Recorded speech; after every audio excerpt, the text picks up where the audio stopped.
ایک نوجوان میرے پاس آیا، کہنے لگا جی بیوی سے جھگڑا بہت ہوتا ہے تو مجھے کوئی تعویذ دے دو۔ میں نے کہا بیویوں پہ تعویذ چلتے ہی کوئی نہیں۔ کہنے لگا کیا کروں؟ میں نے کہا ایک طریقہ بتاتا ہوں۔ کہنے لگے بتائیں۔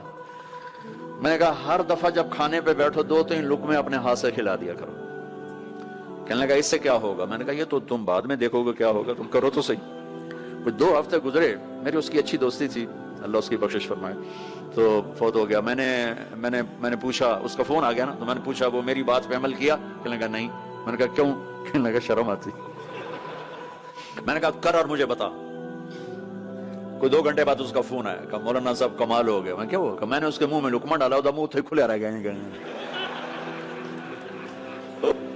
منہ کھلے رہ گیا۔ مجھ سے کہنے لگی تو خود تو کر نہیں سکتا، کس نے تمہیں یہ سکھایا ہے؟ کس نے سکھایا؟ اس نے کہا مجھے مولوی طارق جمیل نے سکھایا۔